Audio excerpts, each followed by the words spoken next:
Egypt was one of the most powerful nations for hundreds of years, but it was not always ruled by the Egyptian pharaohs. South along the Nile, there was a thriving nation called Nubia. It was a nation that was rich in many things like gold, ivory, cattle, and slaves. These were all things that the Egyptians wanted.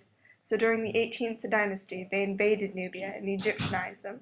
Soon Nubia became independent, but they still traded with Egypt and Assyria. During this time, Libyan princes and kings were slowly taking control of Egypt. While Egypt was divided, Nubia saw this as an easy opportunity to take control. During the 25th dynasty, Nubia took control of Egypt. This is the story of the Nubian conquest of Egypt. This is the story of the Black Pharaohs. King Pi was the king of Nubia at the time, and he was the one who thought of and seized the opportunity to invade Egypt. The native Egyptian population may have appreciated the occupation because the Kushite kings offered more stability and worked to restore ancient shrines. The Nubian pharaohs also admired Egypt's former glory. They built pyramids and ruled similarly to Egypt's former pharaohs. Pi was succeeded by Shavakwo in about 716 BCE, the date is still contested, who may have been his own brother. Shabakwo was succeeded by Shabitquo in 707-706 BCE.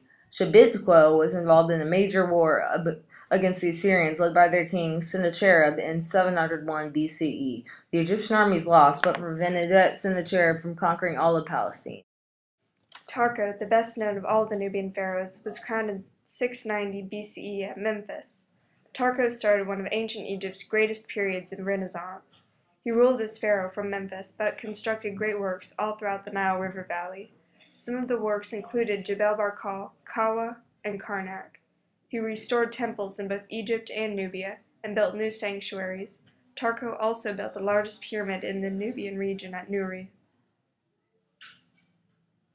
In 673 BCE, the new Assyrian king Esarhaddon sent an army to try to take over Egypt. The Egyptian army prevailed, but this was the last of Egypt's successes at defending its borders with the Assyrians. In 671 BCE, Assyria came and invaded Egypt again and took Memphis. Though Taharqa was not in Memphis at the time, his brother and son were both captured. In 669 BCE, Taharqa took Memphis back. During the Third Assyrian campaign, Esarhaddon died and the campaign broke off. Esarhaddon's successor, Assur-bani-pal, retook Memphis and sacked Thebes in the Fourth Campaign during 667-666 BCE.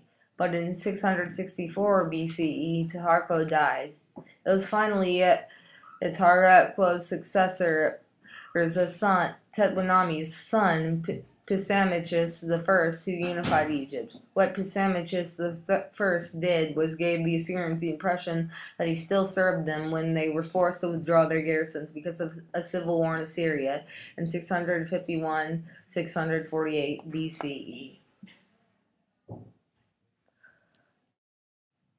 Around 295 BCE, Nubia changed its capital of Napata to Meroe.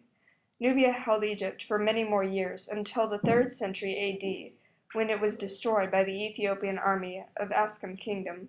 The Nubian pharaohs definitely left their mark on ancient Egypt. Just think where Egypt would be if Assyria had taken over Egypt, or where Egypt would be if the Nubian pharaohs had not stabilized Egypt's government. It's amazing what all the Nubian pharaohs did for Egypt.